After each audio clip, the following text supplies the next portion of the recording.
वक्त की बड़ी खबर आ रही है सीधे कोर्ट से।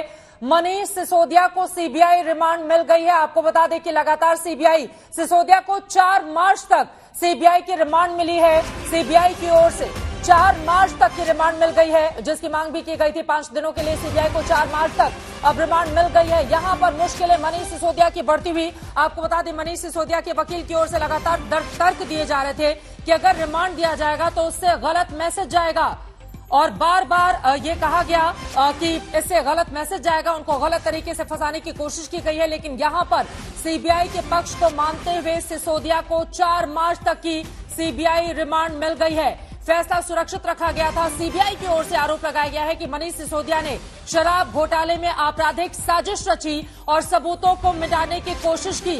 इसी वजह से बहुत सारे ऐसे सवाल हैं जिसका जवाब लेना अभी बाकी है। तमाम लोगों से कन्फ्रंट भी। संजय शर्मा जुड़ चुके हैं हमारे साथ। संजय, सिसोदिया को 4 मार्च तक की रिमांड सीबीआई को मिल गई है, जो मांग की गई थी। जी हाँ, ऐसा रेयरेस्ट ऑफ रेयर ही होता है कि जितने दिन की रिमांड मांगी जाए उतने दिन की रिमांड कोर्ट मंजूर कर ले। कोर्ट ने ये मंजूर किया है। आज 27 तारीख है, 28 का महीना है, तो 5 दिन की सीबीआई रिमांड कोर्ट ने मंजूर कर ली है। और ऐसे में बिल्कुल क्लियर है कि 5 दिन सीबीआई अब अपने हिसाब से जो इन्होंने प्लान बनाया है, सीबीआई के प्लान को कोर्ट ने मंजूरी दे दी है।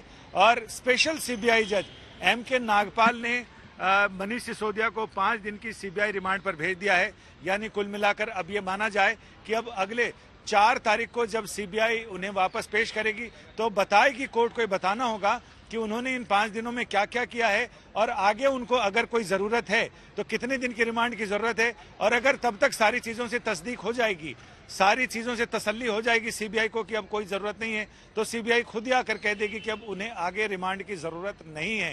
इन 5 दिनों में पता चलेगा, 5 दिन काफी क्रूशियल होंगे। इन 5 दिनों में पता चलेगा कि सीबीआई कितनी पुख्ता चीजें, पुख्ता जो दलीलें हैं उनकी, जो सबूत हैं, उनको कितना पुख्ता कर सकती है। कौन कौन से सवाल हैं जिसका जवाब तलाशने की कोशिश, संजय, मनीष सिसोदिया की तरफ से जो है, बिल्कुल, वो कौन कौन से सवाल हैं जिसका जवाब तलाशने की कोशिश इन 5 दिनों में मनीष सिसोदिया से की जाएगी? क्योंकि सबूतों को इकट्ठा करना और उसके आधार पर मजबूत केस तैयार करना, यह भी बड़ी चुनौती है सीबीआई के सामने।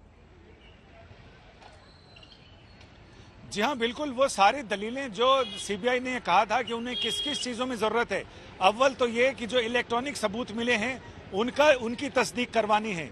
दूसरे अन्य आरोपी जिनको गिरफ्तार किया है, जिन्हें पूछताछ में जिन्होंने कई सवालों के जवाब दिए हैं, जिन जवाब में मनीष सिसोदिया, अरविंद केजरीवाल के नाम है, उन सारी चीजों पर उनका कन्फ्रंटेशन कराना, आमना सामना कराकर उन सारी चीजों पर जिन सवालों के जवाब देने से सिसोदिया बचते रहे हैं, उन सवालों के जवाब आमने सामने कराकर फिर तय करना।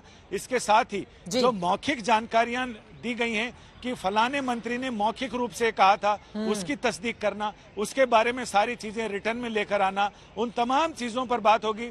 मीटिंग हुई थी तो कहां हुई थी, उस समय कौन कौन लोग थे, उनसे आमना सामना कराना।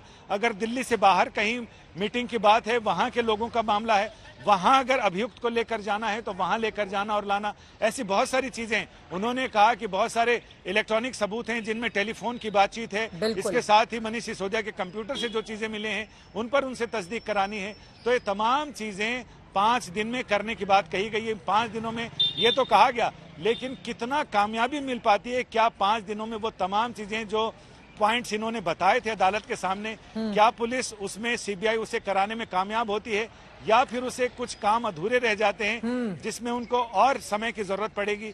ये 4 तारीख को पता चलेगा कि सीबीआई अपने पूरे टास्क में कामयाब हुई या उन्हें और कस्टडी आगे बढ़ाने के एक्सटेंशन की जरूरत पड़ेगी। तो सीबीआई फिर 2 या 3 दिनों के लिए और मांग करेगी और अदालत को ये बताएगी कि अब तक हमने इतना कोर्स कंप्लीट कर दिया है। मनीष सिसोदिया के वकील की ओर से, संजय, ये दलील रखी गई कि अगर सीबीआई को रिमांड दी जाती है सिसोदिया की तो इससे गलत संदेश जाएगा। और कौन कौन सी बातें उनकी ओर से कही गई, लेकिन उसका संज्ञान नहीं लेते हुए सीबीआई की बात को यहां पर कोर्ट की ओर से माना गया है। और 5 दिनों की आप भी कह रहे हैं कि ऐसा बहुत कम होता है जब सीबीआई इतने दिनों की रिमांड मांगे और उसको दे दिया जाता है। तो यहां पर कौन सी बातें सीबीआई के पक्ष में गई हैं? सीबीआई के पक्ष में एक बात तो ये गई कि मनीष सिसोदिया की तरफ से ये कहा गया था कि सीआरपीसी की धारा 41 उसका उल्लंघन है। सीआरपीसी की धारा 41 कहती है कि गिरफ्तारी से पहले अभियुक्त को जांच एजेंसी ये बताएगी कि किस ग्राउंड पर, किस आधार पर, किस काम के लिए उसे गिरफ्तार किया जा रहा है, और उसके घर वालों को भी बताया जाएगा। लेकिन वो पूछताछ के लिए सीबीआई ने बुलाया था, मैं पूछताछ के लिए गया था और मुझे वहां पर अचानक ये कहा गया कि आपको गिरफ्तार कर लिया गया है। दूसरी चीज ये कहा गया कि ये चूंकि सीआरपीसी के नियमों के खिलाफ है, लिहाजा ये असंवैधानिक, अवैधानिक यानी गैर कानूनी है, लिहाजा उनकी गिरफ्तारी को रद्द किया जाए। दूसरा ये कहा गया था कि वो जनप्रतिनिधि हैं, वो जनता के चुने हुए प्रतिनिधि हैं, सरकार में बहुत ही अहम और संवेदनशील मसलों के मंत्री हैं, उन विभागों के मंत्री हैं। सीबीआई उनसे वो जवाब जानना चाहती है अपने सवालों के जो वो सुनना चाहती है, लेकिन वो सीबीआई के मुताबिक जवाब नहीं देंगे, वो अपनी जानकारी और सच्चाई के मुताबिक जवाब देंगे। सीबीआई का कहना था कि 8 घंटे की पूछताछ में इन्होंने हमारे सीधे सवालों के जवाब या तो गोलमोल दिए या फिर जवाब देने से इनकार कर दिया, आनाकानी करते रहे, लिहाजा हमें हिरासत में लेकर पूछताछ करनी जरूरी है। और यही चीज कोर्ट इसी से मुतासिर हुआ और कोर्ट ने इन्हों 5 दिन की जमानत दी है।